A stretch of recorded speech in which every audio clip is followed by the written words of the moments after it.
Hello, hello. Seb, you there? Hey, I'm there. Awesome. We are live now, and this is Awesome. really exciting because we get to do for the online audience similar to what we did over at DEF CON.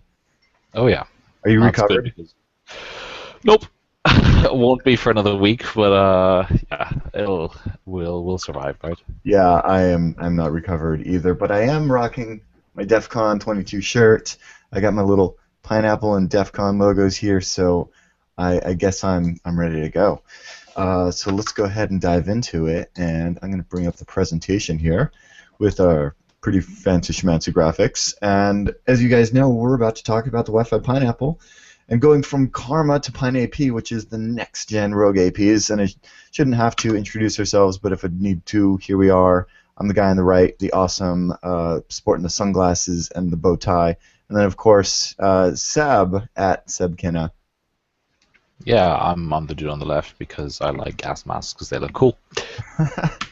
Sweet, and of course, we are the guys from Hack 5 and the Wi-Fi Pineapple, and that's what we're going to be talking about today. So, we're going to talk about the WTF is Wi-Fi Pineapple. You already know that. And then, of course, all the new stuff in the Mark 5, the changes in the 802.11 landscape that has led us to PineAP, the new Rogue AP suite, as well as some hardware accessories, infusions, and APIs. We are not going to be talking about tomorrow's workshop because that happened in the past. So Thank God. instead, let's just go ahead real quick, reiterate our mission statement, which is to provide hackers with simple, effective, and affordable tools. It's quite simply that. So Okay. people came to the booth over at DEF CON. It was awesome. A lot of support there, and I think people were really understanding what we're trying to do here in the way of like providing hacker hardware, not infosec, uh, you know expensive appliances and stuff like that. So Yeah. very excited about that. I can't find it. There we go. Why will this not load? Aha.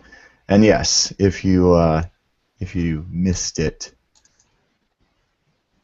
we missed you at DEF CON, but there was an awesome. Why is this now a story? Stop that. Okay, never mind. Welcome to live hangouts. Welcome to Obviously, Google Plus. I just want to load a photo, not a story. Okay, well, anyway, the booth was awesome. Check it out. We had a lot of pineapple-y good funness going on there. So some of the things that we've been very successful in doing is being a rogue access point suite, allowing wireless man in the middle. We're fantastic at remote management. We're getting better and better at becoming a awesome pen hey, test pivot hey, box.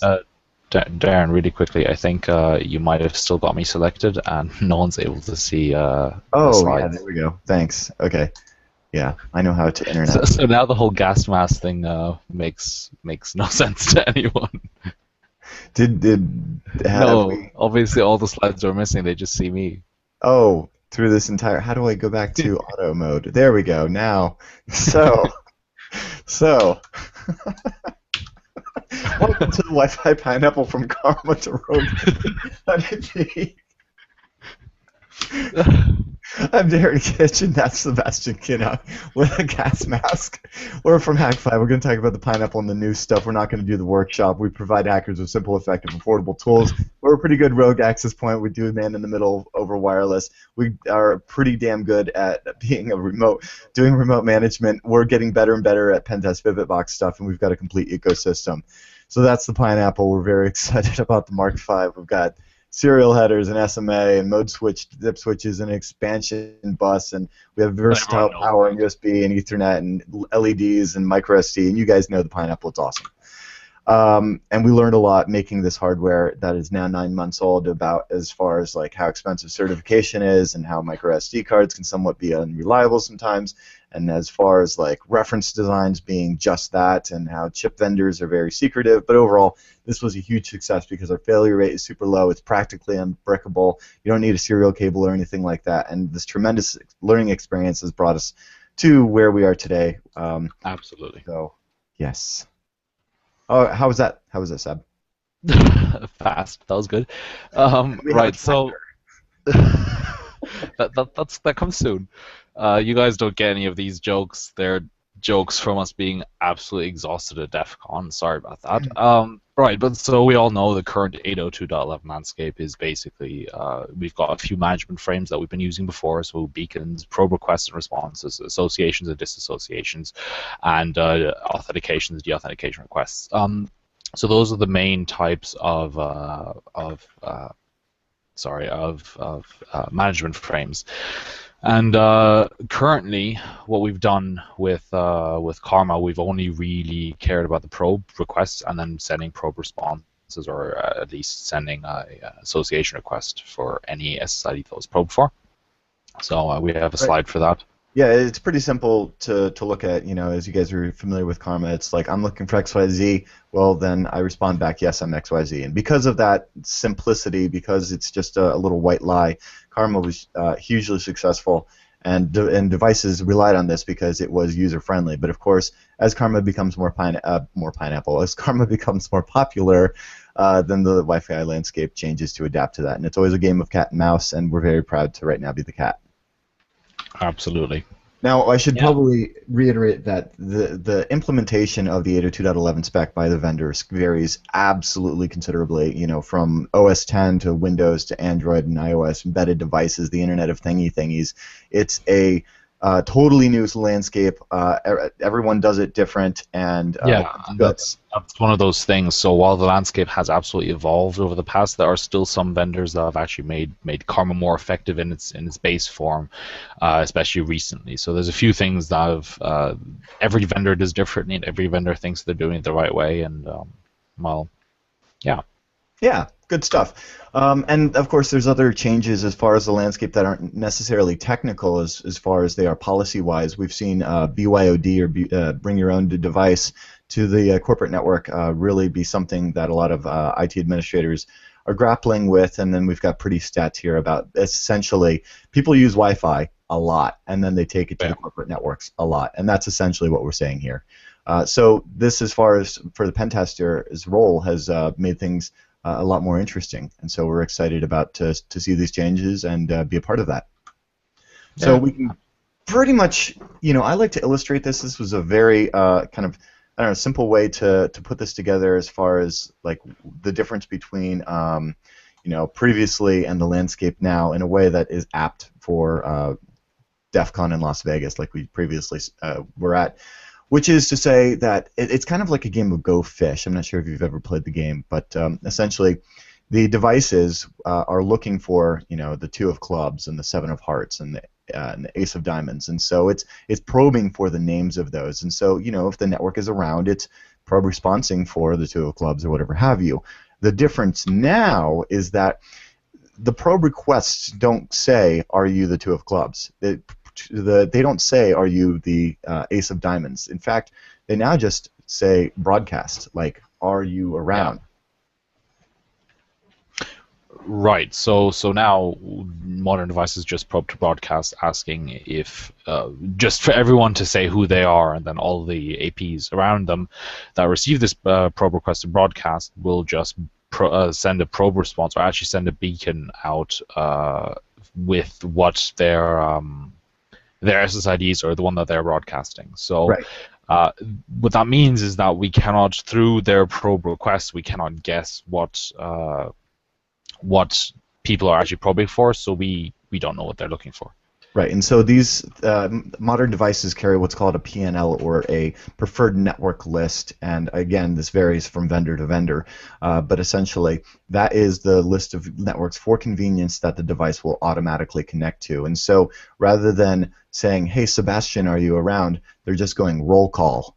Yeah. And expecting everybody to speak up. But there are interesting ways where we can target these devices and be very successful. So that's why we're introducing PineAP. PineAP is a suite of tools. It's modular, it's adaptable, and it's very targeted, which allows the penetration tester to select the individual from the organization. Say you're specifically hired to audit the company's CTO, and you're given the MAC address of their phone or something like that. It gives you a lot more power and versatility as far as just capturing that client. And then from the rest of it, it's all, you're the network level stuff, you're the man in the middle, and as we all know, the rest of it is fair game. Yep. So The first module in PineAP is something that we're calling a beacon response. And I guess to understand this, we should probably go over briefly what the difference between a probe and a beacon is, because it's very subtle.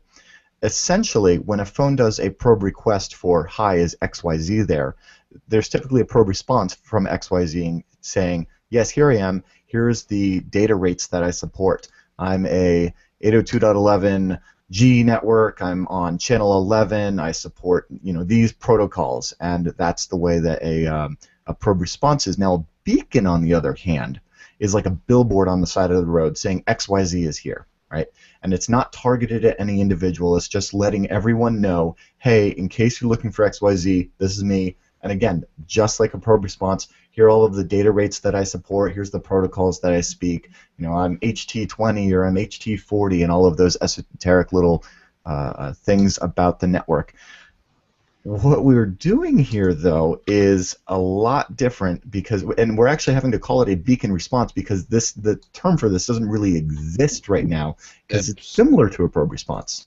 Yeah, exactly. So instead of sending a beacon to FFFFFFFF, which would be broadcast, we send it to whatever has actually sent that probe request. So if there is a probe request, we will send all of the beacons that we have in store and all the ones that we might have seen in a probe request, because mind you, we said that all vendors are doing things differently. There's a surprisingly amount of vendors that are still sending probe requests. However, as you can see in actually, do you want to go back a slide because we haven't covered the whole reinforcement part. So what happens, a lot of vendors actually still send probe requests and they will try to associate, but they will disassociate a couple of seconds later. Now, the reason why that happens is because they don't really see the beacon around us, hence why we need to enforce basically being their access point so that they don't disassociate immediately.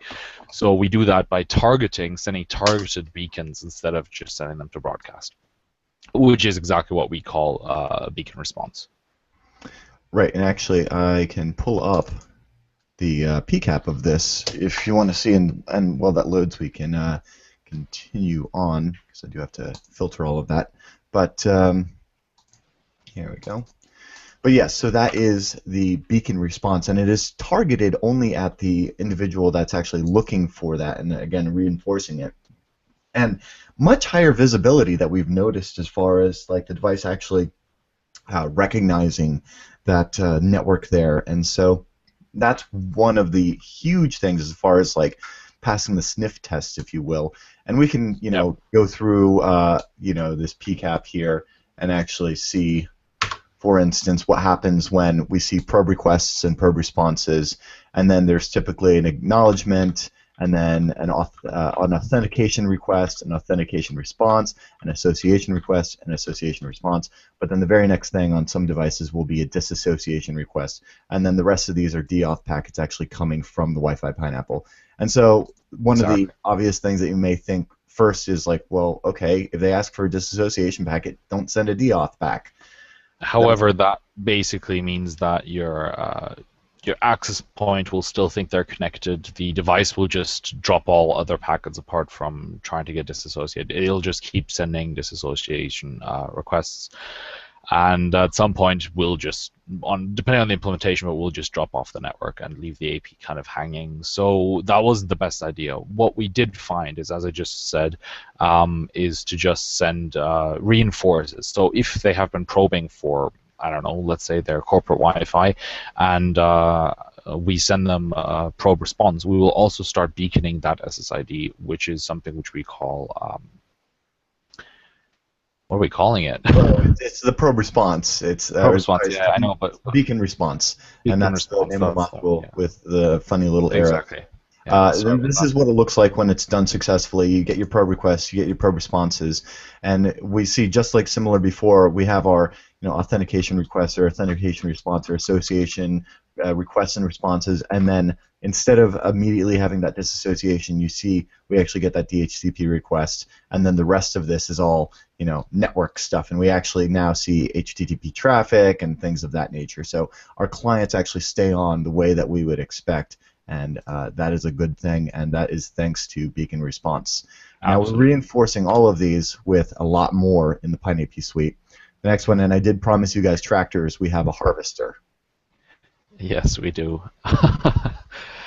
So basically, one of the big things that we want to do is have some way to automatically gather information that's around you, because just so basically to make this PineAP suite situationally aware. And the easiest way to that we were able to accomplish that was to automatically listen to any probe requests that are going on around us, because there's plenty of devices normally in any area, and they will be probing. So we'll listen to any probe request, and we'll log them and start. Then, if it's turned on, we'll start beating those out with something called Dogma, which is what we'll talk about in a second. But the harvester itself just pulls all this information out. You can also it can also get fed SSIDs through something called through recon mode, which we'll cover in a bit, and that's one way to do it. In the very soon future, in the very near future, we'll be actually adding something that'll automatically pull out beacons from the air and add those to the harvester just as we get probe requests.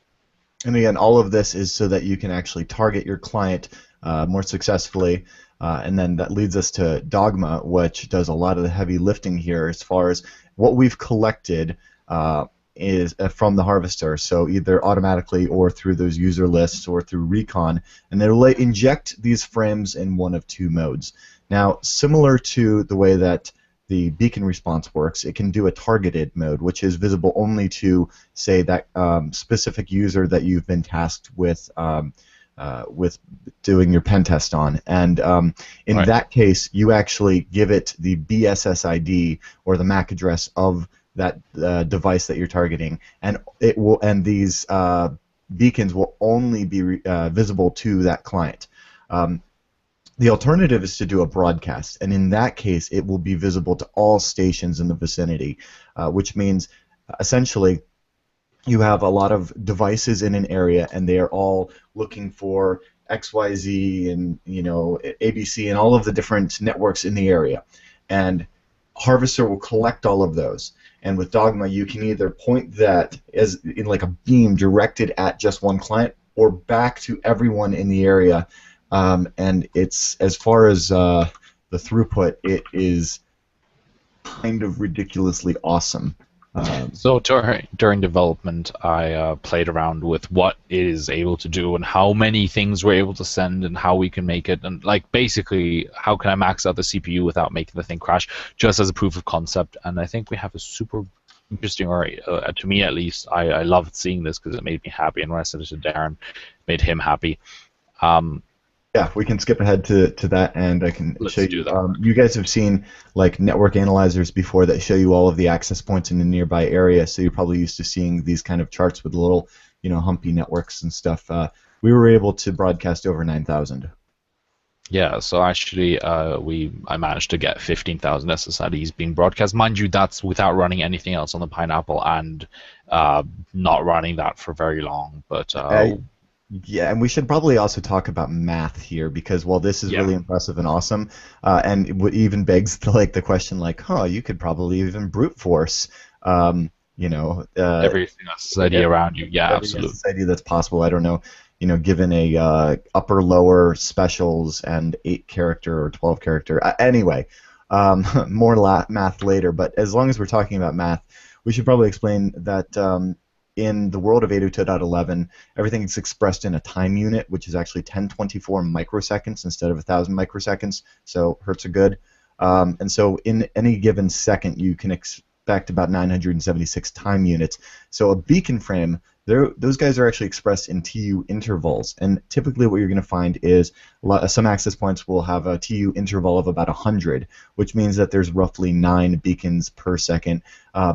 Actually, what I've found in the real world is it's more like 4 beacons per second. So anyway, if we do a bunch of math, basically, if you're in a congested area with a bunch of APs around, you'll see maybe 108 access points per second. Beaconing. What we've been able to do with PineAP with a TU interval of 3,512 microseconds is we're seeing about 284 APs per second. And Yeah. the thing to keep in mind here is that as devices are constantly looking for networks nearby, what they're doing is they're channel hopping, and so they're on 1, 2, 3, 4, 5, 6, 7, 8, 9, 10, 11, and back up if they're in the United States, and so they're constantly doing this. And so as you are beaconing out, and say we're default on channel 11, you're here beaconing these guys, and this guy is coming down, and then they see what you're beaconing, and then it's going down again, and so you will continue to even though say there's only a possibility of 284 APs per second on a given channel, that is not to say that you can't have a list much greater than that, because devices will continue to beacon. So if they don't see it in that first second, there's going to be seconds after that. We can't guarantee that there will continue to be seconds in the universe, but we hope there will be. Yes, but as Darren just said, so targeted beacons are a much, much, much more effective way to actually have clients view them.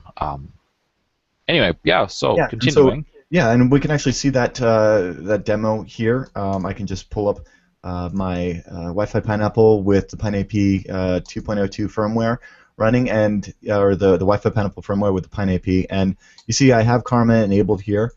Just as normal, and PineAP replacing Karma with the tile with Karma being a component of it. We now see all of our controls to enable and disable PineAP in general, which is these three components down here: the Dogma, the beacon response, and the auto harvester. And so I have all of these enabled here, which allows me to collect all of this stuff that's in the air, and then I can actually choose to respond to clients with beacons in addition to probe responses, as well as actually sending out. And I have Dogma set right now to FFFFFF. So if I pull up the tile and go to So PineAP. keep in mind, Dogma is the one that will send out any type of SSIDs that are currently in the SSIDs management list that you can see on Darren's screen. We'll just keep beaking them out, and if the target is set to broadcast, which is FFFF, let's not do that again. Yes. But if it's set to broadcast, everyone will be able to see these SSIDs. And if you target them, obviously, then Dogma is in targeted mode. Right. So I have this. So since I have Dogma enabled, everybody in this area will be able to see this. If I pull out, a smart device right now, I'll be able to see all of these in my SSID management, and I can actually choose my both my beacon interval as well as my response interval. Normal is pretty good, but you can go up to aggressive, or you can dial it down to low if you're doing some other CPU intensive stuff on the device. And those are individually selectable. We should probably also point out that the source MAC address is also configurable, and there's a good reason for that. And right now, mine is that of my Wi-Fi Pineapple, but it doesn't have to be. It could be anything. So you could make it think, if you want to play around with this, you could make it think that's from anywhere. What you could also do is you could pair two pineapples together. So you could use the MAC address of another pineapple that is currently running something like Karma, and then basically offload clients or force clients to connect to that access point versus yours, which is something that we really like because of some of the hardware enhancements that we brought out, and will not hardware enhancements, hardware products that we brought out, and we'll be going into more details and having a more focused firmware release on having two pineapples together soon. Okay, and so we can see that since I've had this running just for a little bit here in the office, it's Wednesday, so Attack 5 recording day, and I know that it's because Shannon is here in the office. And how do I know that Shannon is here in the office? Let me increase this so you can see pretty well, and I can go down to my SSID management, and you'll notice that in addition to the access points that I should be expecting nearby, I now see Morse code, Twit office. Shannon works at Twit, as well as Techzilla Studio. Shannon works at Techzilla. Twit production. I guess she goes to Starbucks a lot. She also shops at Target a lot. So these are things that are being, these are things that are being probed from her smart devices when she walked in the room, that are being collected by the harvester and are now being beaconed out as well to, considering I've set this to target to FFFF, everyone. And so that's kind of a quick little demo of some of the functions of PineAP. Yeah. And time units, and going over 9,000. Oh yeah. So to reiterate, previously it's kind of like this with the cards closed, and it's your best guess. and now we've got PineAP where it's like having the whole deck. And so we're collecting, we're reinforcing, and we will soon to have systematic deauths, which will provide even Yeah, more exactly. So capabilities. So we're putting more logic because this is a modular suite. We're going to easily be able to add things like targeted deauth or even deauthing everything inside something like kamikaze mode, basically, or what's it called in some other programs. Yeah. Anyway, it's basically just a mode that will go crazy and kick people off. And the reason why, yeah, well, I guess everyone knows how I. Yeah. So yeah. So that's what we do. We're gathering, we're supporting, we're attracting, and we're collecting. And so that's Yep. your harvester, your beacon response, your dogma, and your karma all working together. And so that now brings us to reconnaissance, which is another major new feature of the 2x firmware. And reconnaissance is a new view for the Wi-Fi Pineapple that provides you with Yep. situational awareness.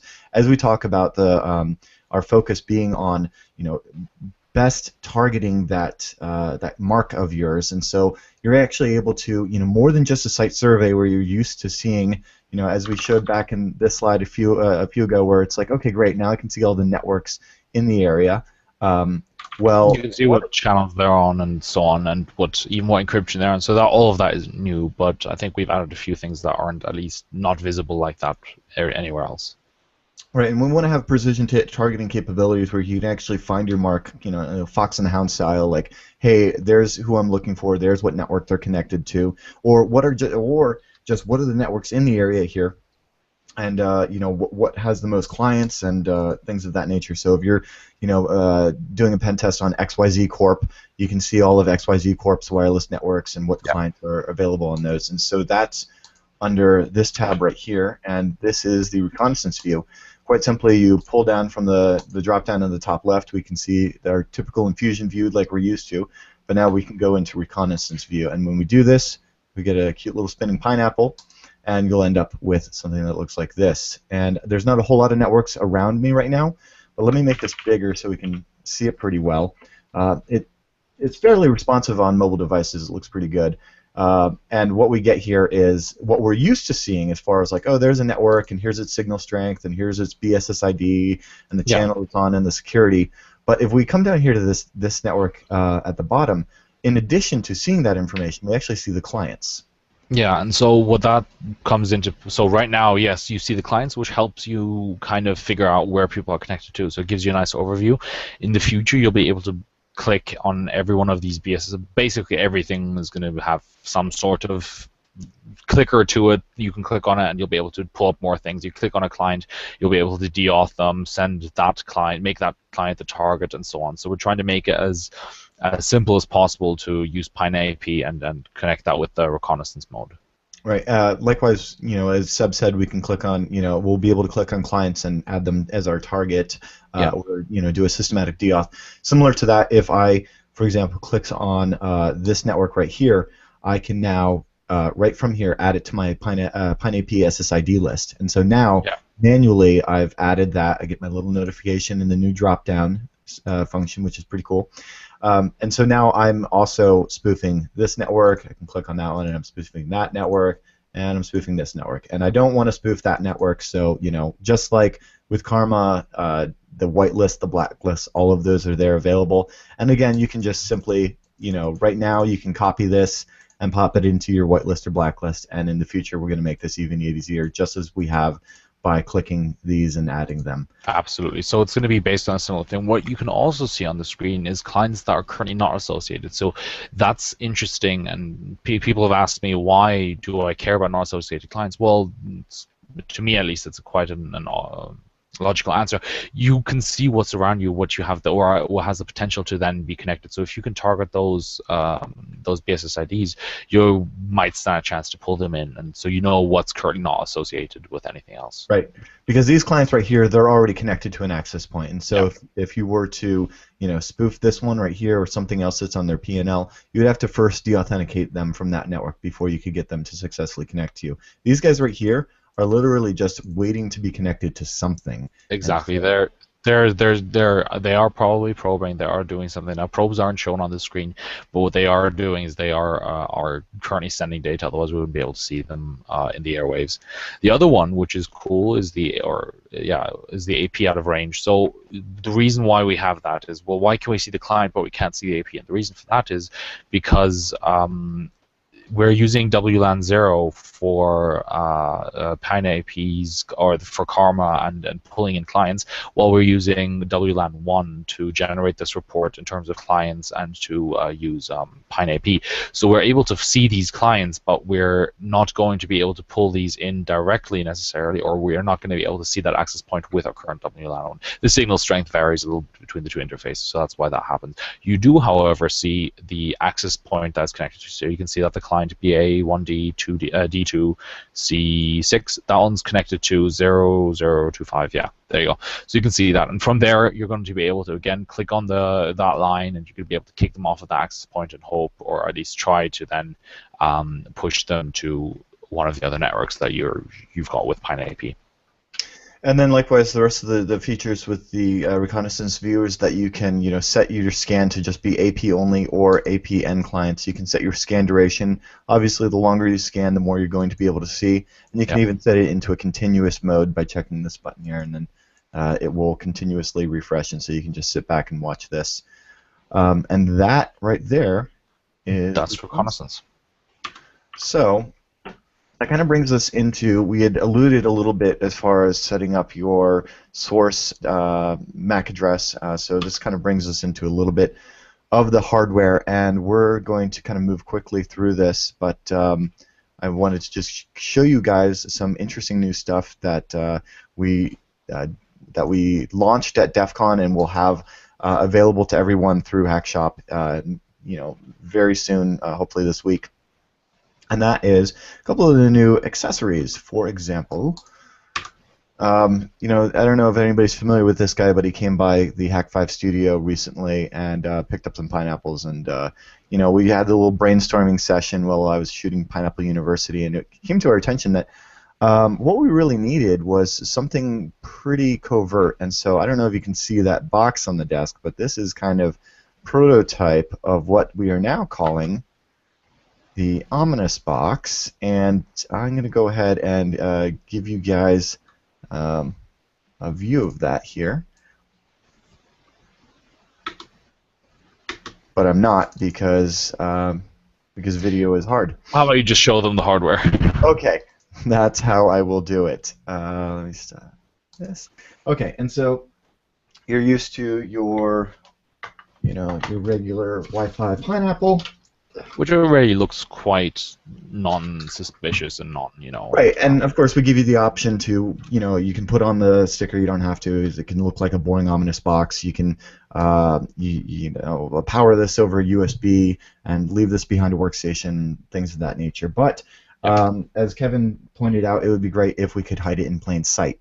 And so and make it persistent. Right, and for that reason, and we've had a lot of awesome things for as far as like doing deployments with like 3-day battery packs and stuff of that nature. But if you want to do something really long where you don't necessarily need to, where you need it powered, then what we've come up with is literally just this box. We're calling it the ominous box because that's what it is, and you'll have to tell me what it looks like because I'm not even sure. But we've heard all sorts of awesome ideas of what this could potentially be, and our idea here is, I've got a opened one, is that you open this guy up and you pop your pineapple inside of it, and it actually has some it has a circuit board in here with some intelligence that you wire into the expansion bus on the Wi-Fi pineapple, and then that actually makes this guy come to life. So your little LED comes on, and if you press this test button here, the other LED will shine, and it will actually emit the test buzzer sound. So that's the idea. You're not going to pull it off the wall, and if you do, you're going to test it, and yeah. Yeah, so the Ominous Box allows you to deploy this at the client site and know that you're always going to have power. Now you can manage it remotely over 3G, Wi-Fi, whatever have you. And so we're really, looking forward to hearing all of the stories that we can't repeat about long-term deployments at places and things of interest. So yeah. So actually saying that, at DEF CON 2013, I remember this too, a guy came by who hid his pineapple in a book and had a battery in there and everything like that. So, yeah, that's a good point. Yes, it's very good stuff. So now that is what we're lovingly calling the Yeah, ominous box, and do with it as you will. Be responsible, and as always, if you're doing fun, happy pen tests that you can tell us about, even if you have to change the names to protect the innocent, we love hearing those things. You can find our PGP keys on the site. That also brings us to the pineapple plug. Now, the pineapple plug is a rather interesting beast, and it really kind of, I don't know, I feel like the industrial design was really freaking sweet. So, we have, say, one pineapple, right? And all I'm going to ask you, Seb, is what's better than one pineapple with two radios? two pineapples with four radios. You, sir, are correct, and for that reason, we have this adapter here, and quite simply what you do is you take your pineapple, and you just pop it into one of these slots here, and it actually pressure fits beautifully into here, and then grabs onto the holes on the back of the device, and then you do the same thing with your next one. You just slide it in there, and then it clicks into place, and it snaps in all nice and happy. And now you have access to the dip switches on both sides, which is going to be very important here soon, as well as in the discrete USB ports and a single power plug that will allow you to power both of them together. On the same device, yeah, and I think that's one of the important things. Yes, you could run wires between the whole thing. You could power it with two different power cords, but it would get a bit, less Messy. easy to manage. It would get messy. So that's why the pineapple plug is a nice addition to our hardware, I think. And coming with that to make that much more easy to. So right now you can, I mean, people have bought the plug and they were all told that right now the firmware doesn't out of the box support them to be, well, they work together. However, it doesn't support the network setup between the two right now, but you have to fiddle You around have with to do this doing it. manually. So if you'd like, I mean, it's quite simply just a matter of there's a couple of ways to go about it, but one of the most simple ways would just to set your second pineapple, the secondary one, to be 172.1642.2, Exactly. and get its internet from .1 or vice versa. The idea here is when you have two of these coupled together, you can run the full PineAP suite, which again requires both WLAN 0 and WLAN 1, right, on Yeah. pineapple. Now your second one can actually either reinforce it with additional Dogma broadcasts, sending out with its source MAC address as that of the first. Likewise, you can use its additional radio to do systematic deauths and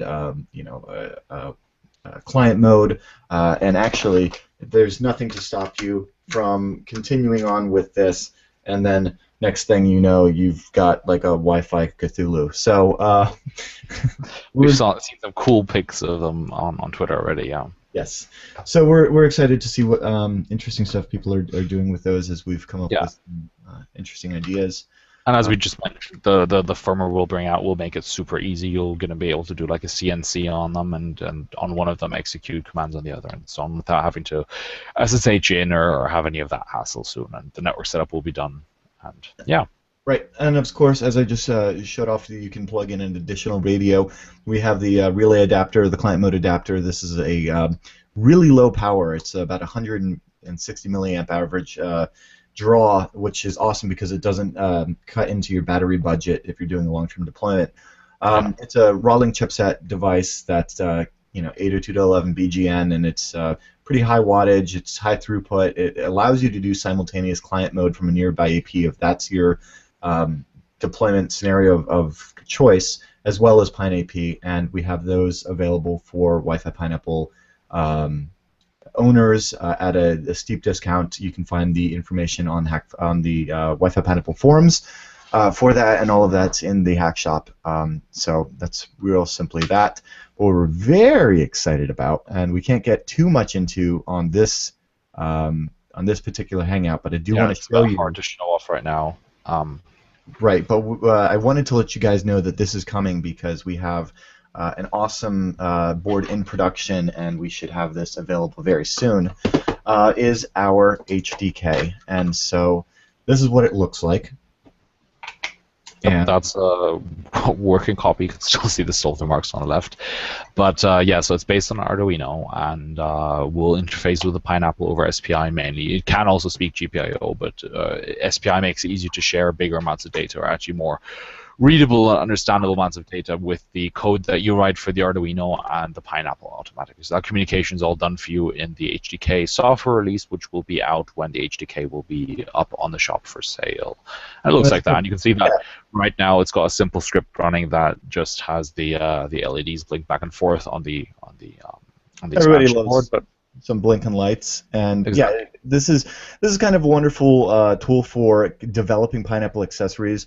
As we've put this expansion bus in the Mark V for that particular reason, meaning that you can very quickly with this, as we said, Arduino-based system, use it to quickly sketch up, no pun intended, your thing in development, and then as you typically do with any other dev board, you can then strip away the things that you actually don't need and come up with just that hardware module. This is open hardware. We're going to have all of the specifications, everything you need published and then we'll have another hangout that's more in depth with this when we're ready to go yeah, over. we're going to give a whole workshop on using it, the software around it, and showing all that off. But that's when it's available. We gave a few samples of it away at DEF CON, and we hope to see what people come up with. And yeah, Yeah, should that's we the get? HDK. I mean, as we said, like there's some interesting ideas of what can be possible with this. One of them, was not even on our radar when we were in development of the Mark V, and so this is why it's important to have that kind of expansion bus. Somebody said, Yeah, "Hey, can we get a accelerometer on the Pineapple?" And I'm just like, "Why would you need an accelerometer, right?" But it actually makes a lot of sense, especially when looking at stuff like the Omnus box, where if it gets moved, if it gets jostled, you might want to send a packet, an SOS packet, saying, "Hey, the gig is up," and just RMRF your whole SD card or whatever have you.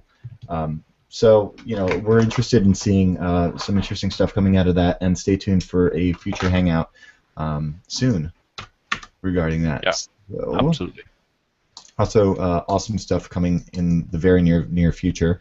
We already have this written up. We just need to get it published. But the infusions and API, we've seen some awesome growth in infusions. We've got over 37 infusions since the release of this device in October, and it's become even easier to build infusions with Yeah, Bartender, with the fact that we have those programming languages like Python available on the platform, and we've seen additions with both GUI and command line infusions, and with the new API 2.0, we have developer documentation that is going to make it so much easier to be able to pick this up and get started. yeah, absolutely. And yeah, so that developer documentation will be out as soon as possible. I know we've said that a few times, but it's all done. We just need to put it up, and we just couldn't do it at DEF CON, and I've been sleeping since I come. My bag's not unpacked yet, so it'll get up. It'll get up there. Yes. Yeah, As well as some management capabilities. I need to publish the infusion for OpenVPN, but we have OpenVPN running on the Wi-Fi Pineapple that'll allow you to tunnel all of your traffic, all of the clients that are connected to your Wi-Fi Pineapple through an OpenVPN SSL connection, over 443 over to, say, for instance, a Kali Linux VPS in the cloud or whatever have you. We also have an interpreter that we're about to update soon with the new Hop PHP, as well as with the support for Teams, so you can have automatic connections back to your Metasploit, so you can have interpreter sessions for multiple yeah, management simultaneously. So you can, when you do this deployment, it's not just your Pineapple, you can have an entire team of people that all have access to either your virtual appliance, your Kali Linux box or whatever have you, through the OpenVPN or even through that interpreter. yeah, exactly. And Um, that so this brings. is when we kind of talked about the future and questions. We have quite a few good questions actually on the Q&A part here. If you want to pull that up while I grab Yeah. Doc. So let me just start with the top one. Damn you, DD3. Okay. Right. Actually, this is an interesting one. Have you thought of finding a way, or have any of you thought of finding a way to send encrypted data through probes, such as using probes to hide information in the clear? Well, so it's interesting because a probe or a beacon, they don't take up a lot of space, and a raw packet can take up to oh god, don't quote me on this. 5,000 bytes? Is that right? I I think don't it's know, up to but 1500 MTU. I don't or remember the 50. one. Yeah. I don't know, but anyway, so it can take up quite a bit of space that is not being used. So there is a possibility of sending at least a few or a couple of hundred bytes per beacon or per probe that you could send, which wouldn't that would just be ignored by all the clients. Absolutely. So that is that's a good question. I'm sure It's that someone could come up with something fun there. similar to how, say, beacons are limited to a 32 character SSID. However, the frame will actually support up to 255 characters. And again, it really varies from vendor to vendor as far as how the specification is implemented. Right. But technically, yes, it would be possible to hide encrypted data in there. Then there's another one. If you send a beacon response without encryption and the client has your SSID saved with encryption, will the client connect automatically? Now, my initial answer would have been no. However, while we were testing PineAP, we noticed that some clients all of a sudden would be connected to the access point without a password, even though the one with the password was still being shown or was shown. Now, I don't want to say that that's the case all the time because I've not noticed it to be the case all the time, and it wasn't. It was kind of picky about it, but it has worked with networks that I did not add manually. So ones that I've joined after they've been broadcasted, so they've always looked like they were encrypted. My best guess is that some manufacturers are actually assuming that you've taken the password off of the access point and are now you've got an open access point around you and therefore you're joining automatically if the signal is stronger. We haven't looked too much into it because we've been busy with wrapping everything up, but that is something we're going to follow up on, and I think is something that is quite interesting. Yeah. Yep. Do we have any other questions, or do you want to get into some of the upcoming Yeah, features? there's a few more actually, a few more good ones. We've done what is Dogma. Right. Are these features related to the Mana work by Sinj and Ian de Villers from SensePost? I So actually haven't seen the Wireless Village talk yet, but I no, know. we haven't actually seen the talk. We heard that they were doing something similar, and I've WIDS pointed out that they have similar things like we do. However, the implementation is vastly different, and yeah, I think that's it. We'll see what maybe there's a common ground somewhere that people can agree on and see what is includable in the pineapple. But it really depends. So no, we didn't know about their features before we had developed ours already, and we had planned this type of Actually, when you look at the development of the Wi-Fi Pineapple as a whole, it's kind of obvious now with the 2.0 and with the release of PineAP why the device has the two discrete radios. And while previous to this, it's mostly been used for things like DAuth or OccuPineapple exactly. or client mode. It's quite apparent now why we went through so much effort to create such a unique design. So we're excited to finally be debuting that. Yeah. Okay, I think Let's see. We got a question about the just something real quick. The post-it notes. This is the difference between Karma. Karma would be two post-it notes, and this is actually left over from when Seb was just here, and we were putting the final touches on PineAP, and that's kind of yeah. the flow chart. It's The brain dump of mine. Everything that was going on in my head went on a post and everything was linked there. And if you mean the left one, well, I suggest you apply learn that. to read hex. Yeah, learn hex. Yes. 3833D44. All right. I think maybe we can get into the like features that are Okay. about the So upcoming there's some features. stuff that didn't make it into 2.0 Yeah. that are coming unassociated. Doing unassociated to Dogma is definitely coming, and that basically will mean that you'll be able to target stations that are not associated to access points. So similar to how right now you can just do say one target, this will allow you to target unassociated clients, Yep. which very good stuff.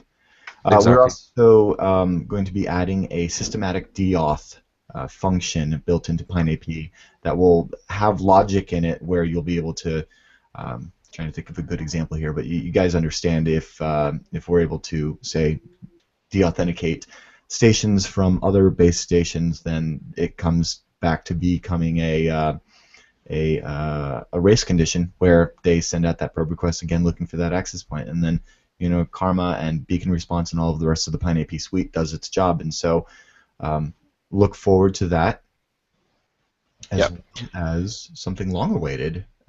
We've seen a lot of awesome research lately as far as obtaining pre-shared keys, haven't we, Sab? Yeah, so there's actually one really interesting one which I think is going to be a nice thing to add to the pineapple, and it's basically uh, setting the pineapple to be using WPA2 Enterprise, and by doing so, what we would have is a patch radius server, which you can actually say or tell clients that are using WPA2 Enterprise to, or most clients, you can ask them to downgrade their security because that radius server only understands a certain type of security.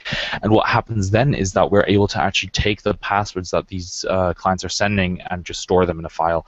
So username and password combinations with a patch radius server.